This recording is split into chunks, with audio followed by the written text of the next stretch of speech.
So good evening friends. अब हम हिंदी में सेशन प्रारंभ कर रहे हैं।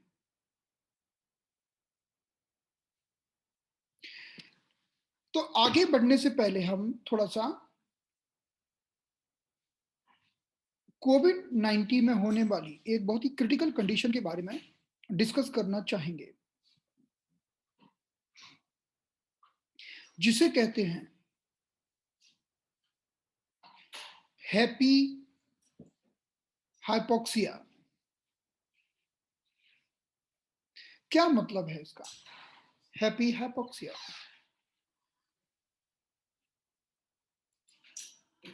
तो जनरली क्या होता है कि हमारे चारों ओर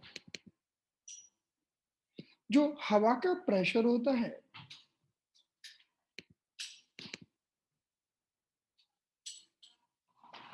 वो होता है करीब करीब 760 मिलीमीटर ऑफ मरकरी,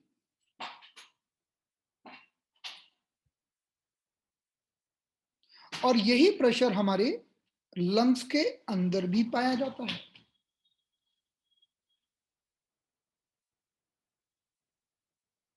और इसी प्रेशर में थोड़ा बहुत ऊपर नीचे होकर हम कुछ प्रकार की गैसेस को अंदर लेते हैं और कुछ प्रकार की गैसेस को बाहर छोड़ते हैं। जैसे कि उदाहरण के लिए अगर हम बात करें ऑक्सीजन की,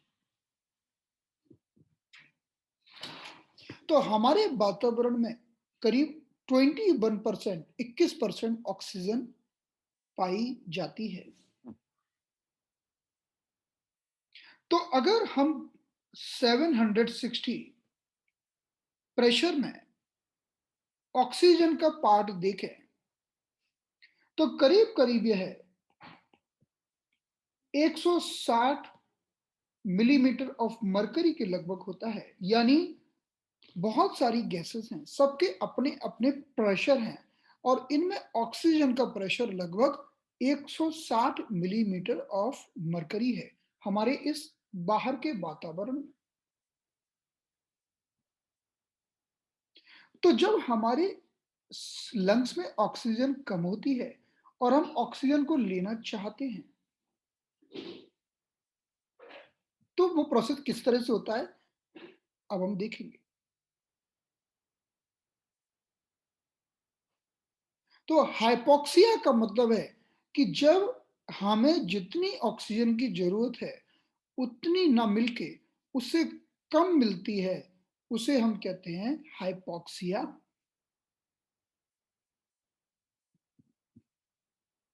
तो जैसे बाहर ऑक्सीजन का दबाव है 160 मिलीमीटर ऑफ मरकरी, और हमारे लंग्स के अंदर ऑक्सीजन का दबाव थोड़ा कम होता है, 100 के आसपास होता है, करीब 104 मिलीमीटर ऑफ मरकरी। तो बाहर से ऑक्सीजन हमारे लंग्स में आती है, ये प्रोसेस चलता रहता है। तो जो दूसरी गैसेस हैं उनको हम छोड़ते रहते हैं और ऑक्सीजन को लेते रहते हैं, क्योंकि हमेशा ही ऑक्सीजन का प्रेशर बाहर ज्यादा है।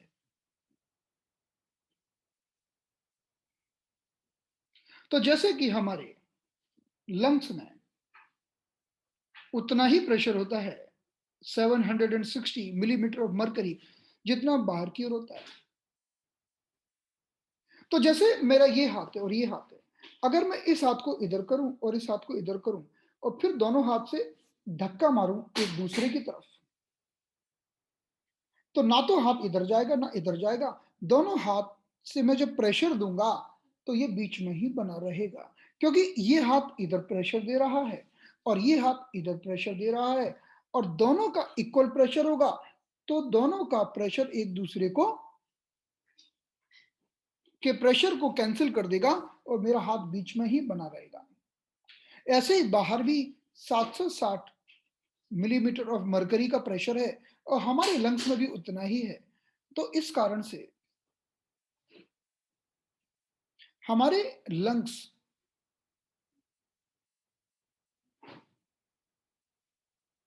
एकदम से कोलैप्स नहीं हो जाते। मतलब हमारे लंग्स भी बाहर के प्रेशर से को उतना ही अपने आप को मेंटेन करके रखते हैं। तो बाहर का प्रेशर लंग्स पर है और लंग्स का प्रेशर बाहर के वातावरण पर है। अब इसमें जो ऑक्सीजन ज़्यादा है, जैसे अब हम देखेंगे कि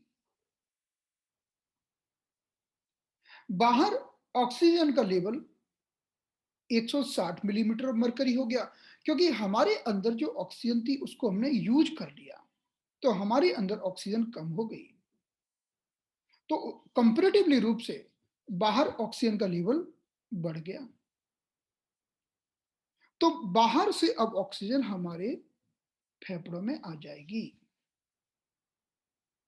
क्योंकि कोई भी गैस ज्यादा प्रेशर से कम प्रेशर की ओर जाती है। तो हम हमेशा इसी तरह से ऑक्सीजन को प्राप्त करते रहते हैं और इस ऑक्सीजन को लेकर हम अपने शरीर में ट्रांसफर कर देंगे। अब मानो कि हम किसी ऊंचाई पर गए, हाइट पर गए, और जैसे जैसे हम ऊपर जाते हैं, हाइट पर जाते हैं, ऑक्सीजन का प्रेशर कम होता चला जाता है, सारी हवाओं का दबाव भी कम होता चला जाता है। तो जैसे कि हम ऊपर की ओर गए, तो पहले नीचे तो ऑक्सीजन का प्रेशर ये नॉर्मल लेवल पर 160 मिलीमीटर मरकरी था, घट गया 140 हो गया, 120 हो गया। ऐसे जैसे जैसे हम ऊपर गए, किसी पहाड़ी पर गए, ऊंचाई पर गए, तो ऑक्सीजन का प्रेशर कम होता गया। तो अब बाहर तो ऑक्सीजन 120 मिलीमीटर ऑफ मरकरी है, हमारे लंग्स में तो उतनी है 100। तो बहुत ज्यादा गैप नहीं है, इसीलिए कम ऑक्सीजन का ट्रांसफर होगा। तो जब भी हम ऊंचाई पर जाते हैं तो हम ज्यादा ऑक्सीजन को नहीं ले पाते, इसीलिए फिर हमें श्वास फूलने लगती है, क्योंकि हमारे सेल्स को तो काम करने के लिए ऑक्सीजन चाहिए। तो जब भी हम हाइट पे जाते हैं हमें कुछ दिन लगते हैं अपने शरीर को उसके अनुकूल बनाने के लिए, और धीरे धीरे हमारा शरीर अनुकूल हो जाता है और फिर हम ठीक हो जाते हैं, बैलेंस हो जाते हैं। लेकिन इनिशियली हमारे शरीर में जो ऑक्सीजन की कमी होती है उसे हम कहते हैं हाइपोक्सिया, यानी ऑक्सीजन की अवेलेबिलिटी कम हो जाना।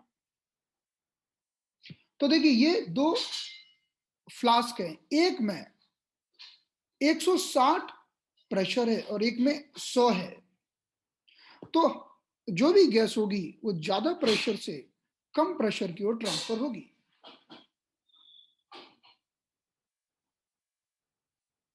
अब हम गए ऊंचाई पर, ऊंचाई पर गैस का दबाव 120 हो गया, ऑक्सीजन का दबाव 120 हो गया।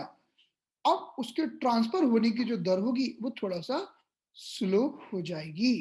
इसी को हम कहते हैं कि पहले की तुलना में अब ऑक्सीजन कम मिल रही है, यानी हाइपोक्सिया।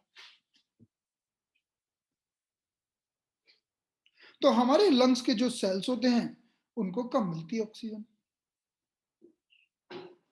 अब अगर हम किसी पेड़ को देखें तो पेड़ की मेन ब्रांच होती है, फिर उसकी सब ब्रांच होती हैं, फिर उसकी भी ब्रांच, उसकी भी ब्रांच, उसकी भी ब्रांच होती हैं, और लास्ट में उसमें लगी रहती हैं छोटी छोटी पत्तियां। इसी तरह से हमारे लंग्स में पहले ब्रोंकाई होती है, फिर उसके छोटे छोटे सब ब्रोंक्यूल्स होते हैं, खूब सारी ब्रांचेस बनती हैं, और लास्ट में एक हवा की थैली जैसी होती है जिसे हम कहते हैं एल्वियोलाई या एयर सैक। जब हम श्वास लेते हैं तो फाइनली हवा हमारे इसी एल्वियोलाई में भरती है।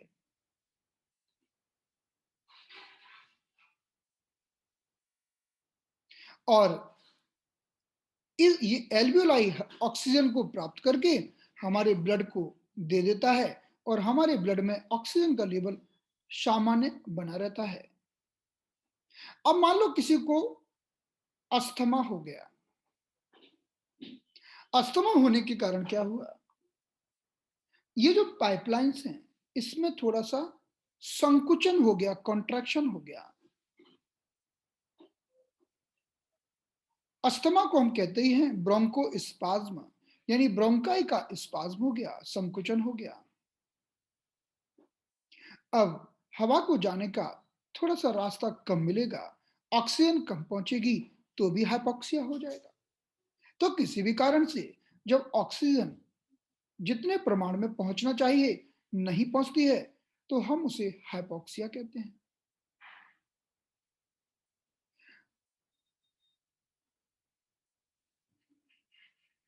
कोविड-19 में क्या होता है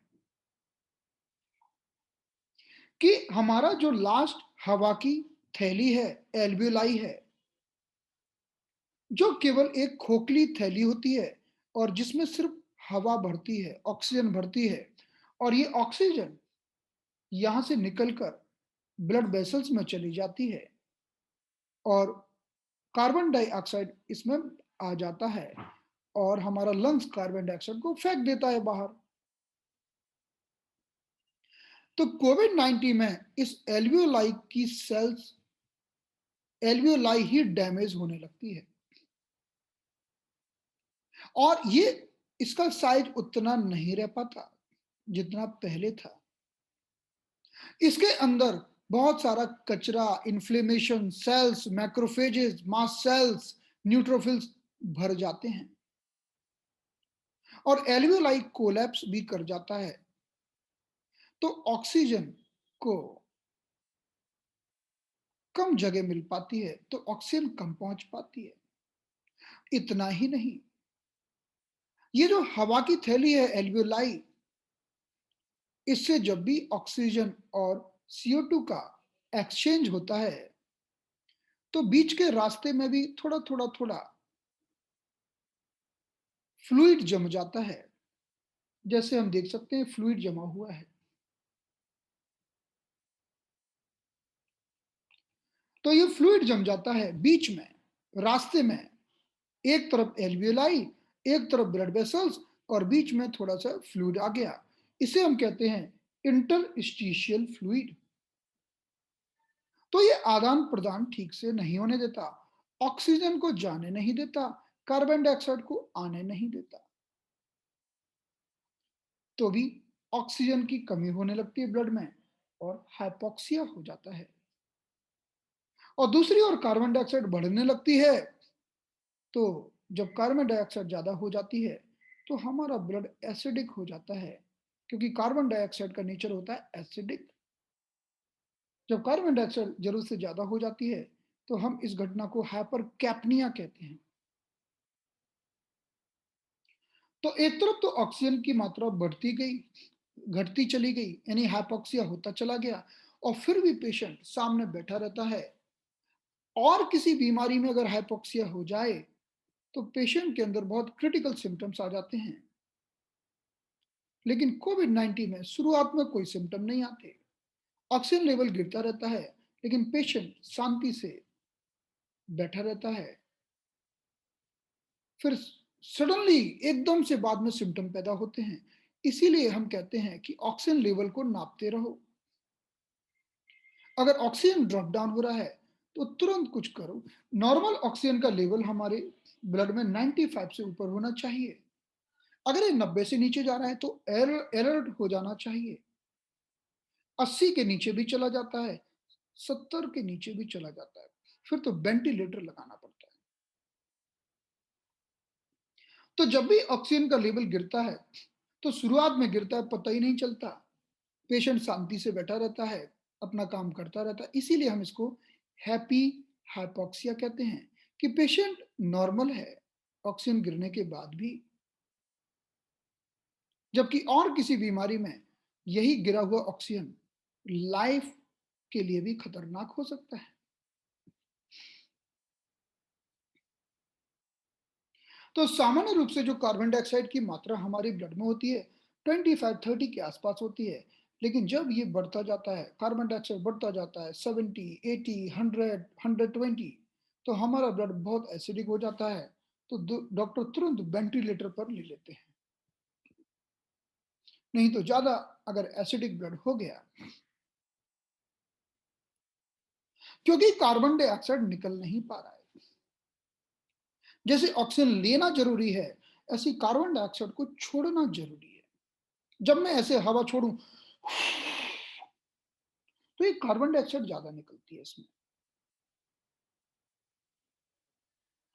और जनरली हम जब श्वास लेते हैं या छोड़ते हैं, हम पूरे लंग्स का प्रयोग करते ही नहीं, बस ऊपर से ही श्वास लेके छोड़ते रहते हैं। हम लंग्स के केवल 1/3 पार्ट का प्रयोग करते हैं। इसीलिए हमें कुछ एक्सरसाइज करना चाहिए, ताकि हम लंग्स के अधिक से अधिक पार्ट का प्रयोग कर सकें। हमने अनुभव से पाया है, हमने कई पेशेंट के ऊपर एक्सपेरिमेंट किया है कि जब हम शंखनाद करते हैं, शंखनाद करने से हमारा ब्लड का CO2 लेवल तो कम होता है, यानी हमारे ब्लड की एसिडिटी कम होती है और ऑक्सीजन लेवल इंप्रूव होता है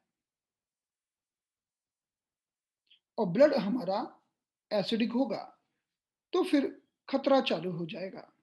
तो शंखनाद करके हम अपने ब्लड को अच्छा बना सकते हैं। तो हम 2 एक्सरसाइज करते हैं। एक तो शंखनाद करना,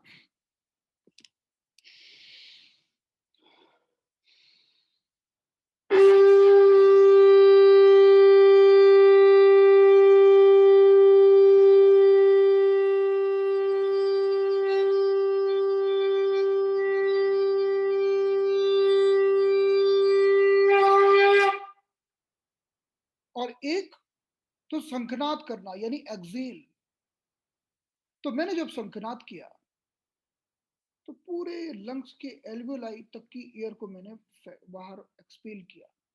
पूरे CO2 को मैंने एक्सपेल कर दिया। सिर्फ शंखनाद करने मात्र से आपके ब्लड की एसिडिटी कम होती है।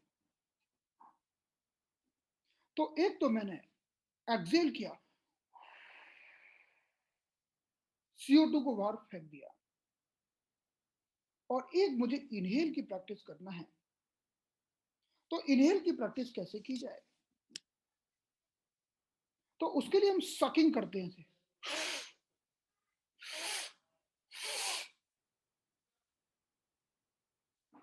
सकिंग करने के लिए हम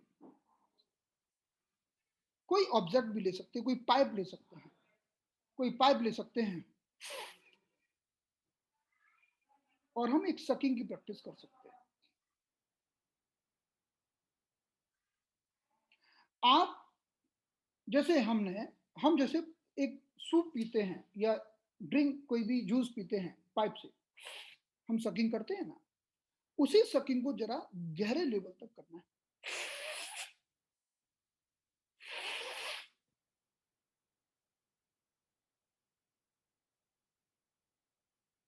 फिर जो भी सकिंग करेंगे उसको छोड़ देना है नॉर्मली। तो सकिंग भी करना है और एक्सलेशन भी करना, यानी इनहेलेशन और एक्सलेशन। इसके द्वारा हम अपने लंग्स की ताकत को बढ़ा सकते हैं। और एक बात ध्यान रखना कि अगर किसी को कोविड हो गया, उस समय वो अपनी श्वास को बिल्कुल नहीं रोक सकता। अगर आपने उसको बोला श्वास खींचो, रोको, नहीं रोक पाएगा। एल्वियोलाई में ताकत ही नहीं है। श्वास रोकने के लिए एल्वियोलाई को होल्ड करना पड़ेगा। और अगर आपने ये अभ्यास रोज किया, शंखनाद प्लस सकिंग, आपके एल्वियोलाई में इंफेक्शन कर ही नहीं पाएंगे। क्योंकि एल्वियोलाई में हमारे जो सेल्स होते हैं, सेल टाइप 1 और टाइप 2 को ही तो वो नष्ट करता है कोविड-19। आप अपने एल्वियोलाई को इतना ताकतवर बना लो, तो वो इन्फेक्ट नहीं कर पाएगा। तो ये 2 प्रैक्टिस है जो बहुत ही कॉमन प्रैक्टिस है, जो हमें करना होती है।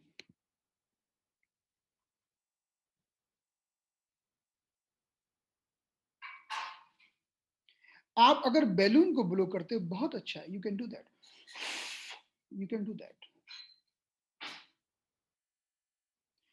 जब हमें हमारे पास अभी एक पेशेंट आया जिसका ऑक्सीजन लेवल काफी नीचे था, इवन डॉक्टर ने उसे हॉस्पिटल से डिस्चार्ज करके उसको ऑक्सीजन का सिलेंडर भी कहा कि अभी रखना।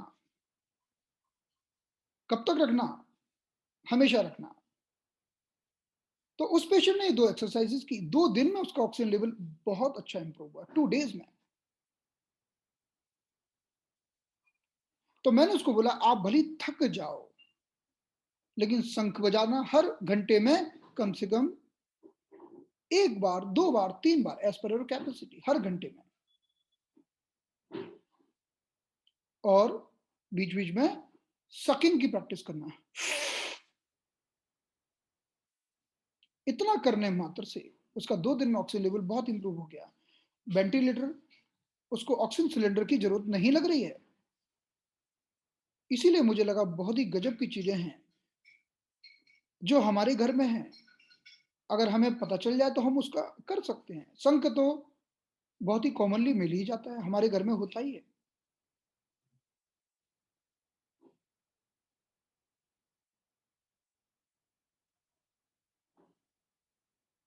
तो होता क्या है ना कि एक बार हो गया, अगर कोविड हो गया, उस समय उसके लिए करना बड़ा डिफ़िकल्ट है। लेकिन एज़ पर कैपेसिटी बुक करके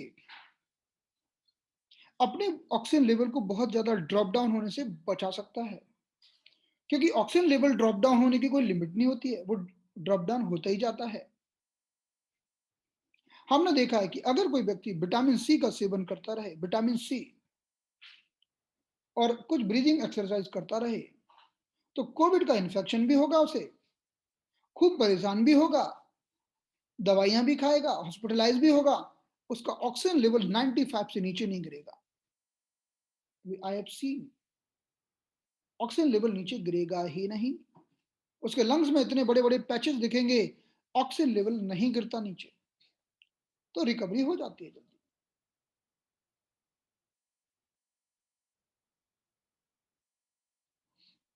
यस, डेफिनिटली। देखिए, जब किसी को बहुत ही क्रिटिकल निमोनिया हो गया, उस समय तो क्या करना होगा, उस समय तो उसको वो कर ही नहीं पाएगा, उस समय नहीं कर पाएगा। उसके अंदर ताकत ही नहीं है, माइल्जिया इतना बॉडी में कमजोरी और दर्द होता है ना, कर ही नहीं पाएगा। और कमजोरी दर्द 2 कारणों से आता है। नंबर 1 तो कोविड के कारण और नंबर 2 दवाइयों के कारण। कोविड की जो भी दवाइयाँ हैं, वो व्यक्ति को एकदम किल कर देती हैं, मार देती हैं, सुखा देती हैं उसको। तो उसके अंदर काफ़ी कमजोरी आ जाती है और वो कमजोरी उसके अंदर बनी रहती है कई दिनों तक, 1-1 महीने तक, 2-2 महीने तक। तो उसको करना है, उसको जहाँ-जहाँ, जब-जब लगे ना वो कर सकता है, उसको अपनी कैपेसिटी के अनुसार करते ही रहना है, जहाँ-जहाँ, जब-जब, जैसे-जैसे कर सके। कि अगर वो बहुत ही क्रिटिकल कंडीशन में है, उस दौरान छोड़ दो, 2 दिन, 3 दिन छोड़ दो। वो कर ही नहीं पाएगा, लेकिन जहाँ जितना कर सके उतना करवाओ। तो कल हमने समझे थे 2 प्रकार के इन्फेक्शंस, क्योंकि हमने आपको बताया कि हमारे शरीर में जब भी वायरस एंटर करता है, तो 8 प्रकार के माध्यम से, 8 प्रकार के तरीकों से एंटर कर सकता है। और कल हमने समझ लिए कि जब विंड कोल्ड का अटैक होता है, पहले प्रकार के अटैक में कोल्ड ज़्यादा है और दूसरे प्रकार के अटैक में विंड ज़्यादा है। ये हमने कल समझ लिया। आज हम तीसरे प्रकार की बात कर रहे हैं। अब कोल्ड का पैटर्न नहीं है, अब है हीट का पैटर्न, कि वायरस ने आक्रमण किया और हीट बॉडी में क्रिएट हुई। वायरस ने आक्रमण किया और गले में इंफेक्शन हो गया, सोर थ्रोट हो गया, टॉन्सिल्स फूल गए, गले में दर्द चालू हो गया, फेरिंजाइटिस हो गया, लैरिंजाइटिस हो गया। तो जब भी किसी को सोर थ्रोट हो, फेरिंजाइटिस, लैरिंजाइटिस हो, गले में दर्द हो, इसका मतलब है कि थोड़ा-सा हीट का इन्वॉल्वमेंट है। तो हम बोलते हैं कि एक्सटर्नल विंड हीट ने आक्रमण किया है। कहाँ पर? हमारे डिफेंस सिस्टम के ऊपर, जिसे हम कहते हैं आउटर डिफेंस सिस्टम को हम ताई यांग कहते हैं और सेकंड को हम कहते हैं यांग मिंग। अब वायरस की लड़ाई है हमारे बाहरी डिफेंस सिस्टम के साथ। तो जब भी गले में दर्द हो, सोर थ्रोट हो, टॉन्सिलाइटिस हो, फेरिंजाइटिस हो, यानी हीट का इन्वॉल्वमेंट है। और वायरस ने ताइयांग को भेद कर अब वो यांगमिंग पर आक्रमण कर दिया है, जो हमारा सेकंड डिफेंस लेवल है। यांगमिंग का अर्थ है सेकंड डिफेंस लेवल, दूसरा सुरक्षा कवच, जो एलआई और एसटी, लार्ज इंटेस्टाइन और स्टमक से मिलकर बना है। तो जब भी एलआई और एसटी पर प्रभाव होगा तो क्या होगा? अगर आप लार्ज इंटेस्टाइन चैनल को देखें,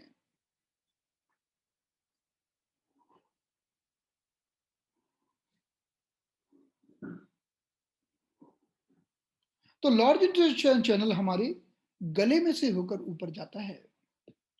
हम LI-17 की लोकेशन को देख सकते हैं। इवन हम LI-18 की लोकेशन को भी देख सकते हैं। और फिर ये लॉर्ड इंटेस्टाइन मेरिडियन हमारे नाक के पास जाके खत्म हो रहा है। इसीलिए हमारा जब भी LI और ST पर हमारे सेकेंड डिफेंस सिस्टम पर आक्रमण होता है तो नाक यानी जुकाम हो जाना, गले में दर्द होना, सोर थ्रोट होना, फेरिंजाइटिस होना, टॉन्सिल्स का फूल जाना, ये सब होता है। तो ये लक्षण है इसके। और अगर हम स्टमक चैनल को देखें, क्योंकि यांगमिंग में 2 चैनल आते हैं और दूसरा चैनल है जिसे हम कहते हैं स्टमक चैनल। तो हम देख सकते हैं इस इमेज में स्टमक 9, स्टमक 9 हमारे गले में है। तो स्टमक मेरिडियन के प्रभाव से हमारा ये वायरस का प्रभाव हमारे गले पर मुख्य रूप से होता है। तो जब भी हीट का इन्वेजन होगा तो गले में दर्द होगा, फेरिंजाइटिस, लैरिंजाइटिस होगा, जुकाम होगा और हल्का सा फीवर आएगा। फीवर आना कोई जरूरी नहीं, टॉन्सिल्स फूल जाएंगे और चमड़ी के ऊपर लाल रंग के रैसेस हो जाएंगे, रेड रैसेस। टॉन्सिल्स का अर्थ क्या है? टॉन्सिल्स का अर्थ है हमारी गले की पुलिस, इसे कहते हैं the policeman of buccal cavity. Tonsils का मतलब है पुलिसमैन, यानी टॉन्सिल्स हमें सुरक्षा और डिफेंस प्रोवाइड करते हैं। तो जब भी किसी बैक्टीरिया वायरस का आक्रमण होता है, टॉन्सिल्स भी खड़े हो जाते हैं और लड़ते हैं। तो ये सारे सिम्टम पैदा होते हैं, इसमें सारे के सारे सिम्टम्स गले में ज्यादा पैदा होते हैं और जुकाम हो जाता है। तो जुकाम का होना और गले का प्रभावित होना इस बात का संकेत है कि हीट ने आक्रमण किया है, इन्फेक्शियस हीट ने। गर्मी के कारण यूरिन भी पीला हो जाता है, कम आता है और प्यास भी खूब लगती है। तो पहले हमें क्या करना होगा? हीट को निकालने का ट्रीटमेंट करना होगा। हीट को निकालने के लिए हमारे 3 पॉइंट्स का एक बहुत शानदार कॉम्बिनेशन है। तीनों पॉइंट को हम सेडेट करते हैं, LI4, LI11 और ट्रिपल बर्मर 5।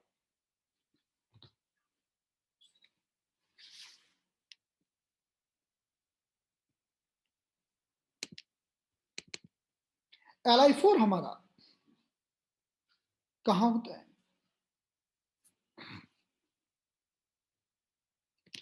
हमारी ये फर्स्ट मेटाकार्पल बोन,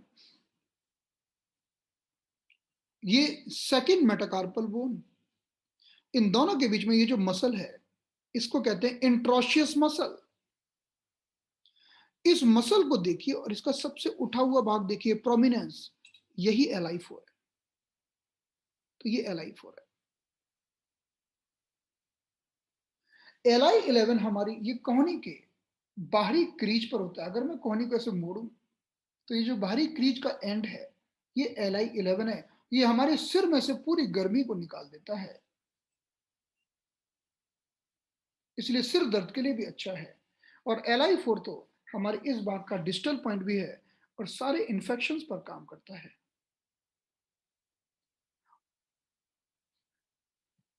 अब हम बात करते हैं ट्रिपल बॉर्मर 5 की। तो हमारी ये रिस्ट क्रीज से अगर हम 3 अंगुल नीचे जाएं या 2 चुन नीचे जाएं, 2 चुन, तो ये जो बीच में जो पॉइंट्स आता है, ये बीच में पॉइंट का मतलब है कि एक तरफ ये हड्डी है रेडियस, एक तरफ अल्ना नाम की हड्डी है और बीच में खड्डा है, खड्डे में पॉइंट आता है और रिस्ट से 3 अंगुल या 2 चुन की दूरी पर, इसे हम कहते हैं ट्रिपल बॉर्मर 5।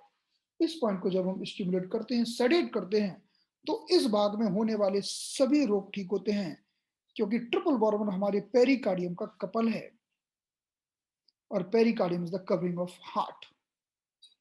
तो छाती के कोई भी विकार हो, छाती की पूरी गर्मी, केवल छाती की नहीं, इवन गले की गर्मी भी ट्रिपल बॉर्मर 5 से निकलती है। इसलिए थायराइड में भी हम ट्रिपल बॉर्मर का प्रयोग करते हैं। ट्रिपल बॉर्मर 5 इस पूरे पार्ट को बैलेंस करता है। तो जब हम ये ट्रिपल बॉरम 5 को स्टिमुलेट करते हैं, Li4 और Li11 को स्टिमुलेट करते हैं, 3 बिंदुओं की मदद से हम हीट को निकाल देते हैं। तो जो वायरस ने आक्रमण करके हमारे जो सेकंड लेवल को प्रभावित किया, यांगमिंग, हम यांगमिंग को बैलेंस कर पाते हैं। अब भी काफी यही का यही, और पॉइंट्स को हम लगाते हैं दोनों ओर बायलैटरल और करते हैं सेडेट। कल हम, अगर आपको ध्यान हो, हमने समझा था कि जब हमारे शरीर में किसी भी प्रकार का इन्फेक्शन होता है और सिर में दर्द चालू होता है, तो सिर के दर्द को, सिर की बिंड को निकालने के लिए हम 2 पॉइंट्स का यूज करते हैं जो हमारे सिर के पीछे पाए जाते हैं। पहला पॉइंट तो जो होता है, जिसे हम कहते हैं गॉल ब्लैडर 20, और दूसरे पॉइंट को हम बोलते हैं गॉल ब्लैडर 16, गवर्निंग वेसल 16। तो इस इमेज में हम देख सकते हैं,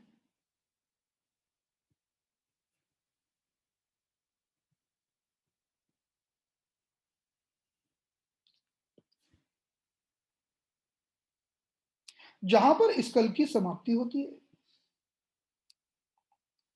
उसके बीचों बीच में ये एक बिंदु है जिसे हम कहते हैं गवर्निंग वेसल 16, और ये दोनों ओर जो बिंदु है, इसे हम कहते हैं गॉल ब्लैडर 20।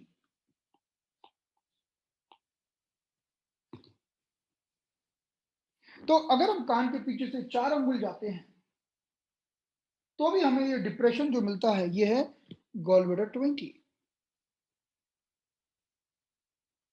और अगर सिर के पीछे भी, जहां पर हमारी स्कल की समाप्ति होती है, वहां बीच में जो डिप्रेशन जैसा मिलता है, जिसे हम कहते हैं गवर्निंग वेसल 16, जिसे हमने कल भी समझा था, इन दोनों पॉइंट्स को। तो सिर की बिंड को निकालने के लिए ये 2 पॉइंट्स काफी अच्छा रोल अदा करते हैं। हमारे शरीर में फीवर को ठीक करने के लिए एक बिंदु बहुत ही फेमस है, किसी भी तरह के बुखार को ठीक करने के लिए, जिसे हम कहते हैं गवर्निंग वेसल 14,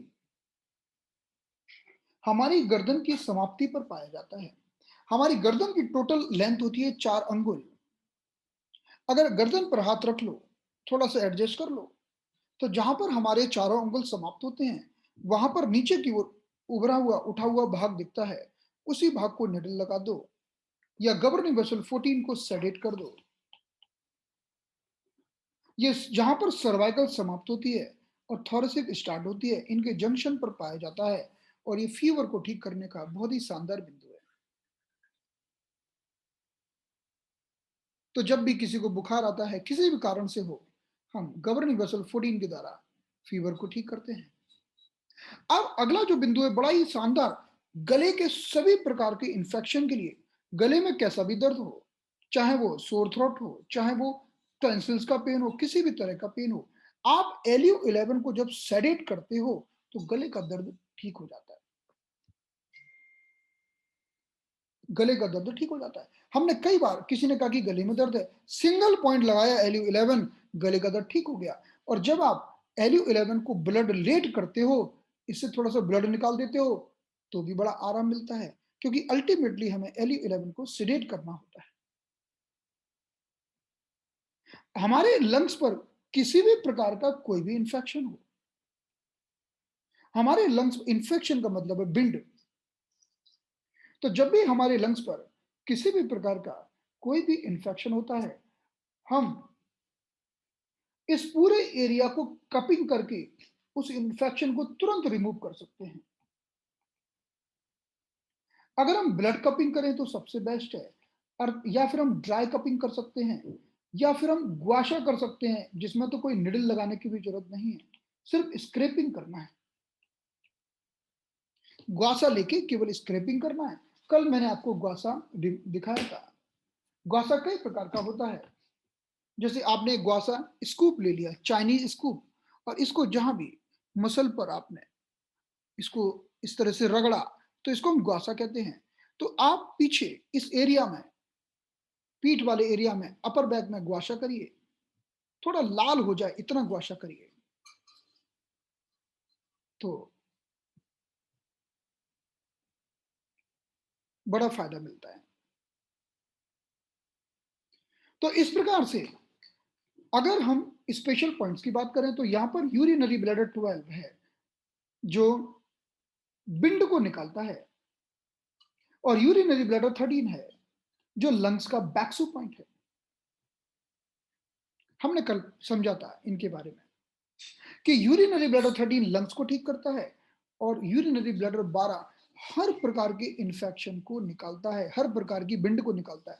तो जैसे ही किसी इंफेक्शन ने आपकी बॉडी पर आक्रमण किया, पहले वो करता है तायांग पर, यानी एसआई और यूबी पर, तो यूबी 12 से हम निकाल सकते हैं।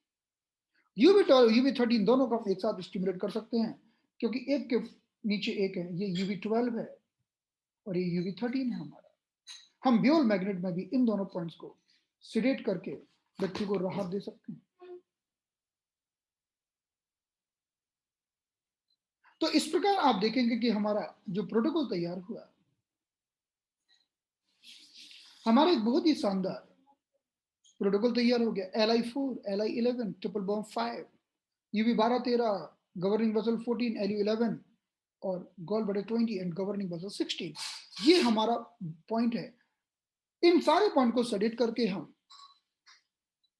गले का दर्द, गले का इंफेक्शन, लेरिंजाइटिस, फेरिंजाइटिस, टॉन्सिलाइटिस को ठीक कर सकते हैं। अगर चमड़ी पर लाल रंग के रेसेस बनना चालू हुए, उसे ठीक कर सकते हैं। तो जब भी किसी वायरस ने आक्रमण अभी अभी किया है और कुछ कुछ सिम्टम पैदा हुए हैं, तभी ट्रीटमेंट करो, आगे बढ़ने ना पाए, अभी का भी खत्म करो। क्योंकि वायरस लड़ रहा है, तभी तो सोर थ्रोट हुआ है। हमारी बॉडी लड़ रही है, थोड़ा बॉडी को सपोर्ट कर दो पॉइंट्स के द्वारा, तो वायरस वहीं खत्म हो जाएगा। तो इस प्रकार से हम ये एक्सटर्नल विंड हीट को रोककर हम रेड रेसेस को, लाल लाल चमड़ी पर होने वाले दानों को, जो पूरी चमड़ी में कहीं भी हो सकते हैं, उसे भी ठीक कर सकते हैं। तो ये हमारा तीसरा प्रोटोकॉल समाप्त हुआ। अब कल से हमारी क्लास हमारी एनरोल पार्टिसिपेंट के लिए होगी। आपको लिंक्स आपके मेन ग्रुप में मिल जाएगी। So thank you so much everyone.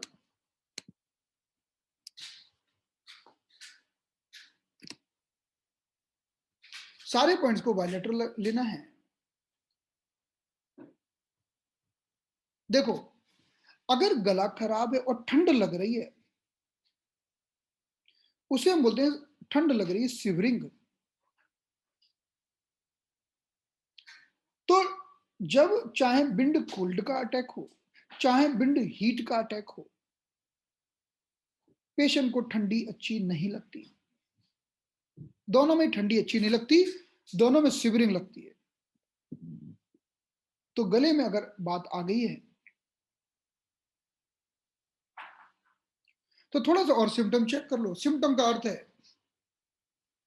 कि देख लो, क्या यूरिन पीला आ रहा है, यानी गर्मी है। क्या जीभ पीली है, यानी गर्मी है। पीला रंग गर्मी से आता है, और सफेद रंग ठंडी से। जीभ सफेद है तो ठंडी है, यूरिन सफेद है तो ठंडी है, और जीभ पीली है तो गर्मी है, यूरिन पीला है तो गर्मी है। थोड़ा इस आधार पर भी हम पहचान सकते हैं कि कोल्ड का अटैक है कि विंड का कि हीट का अटैक है।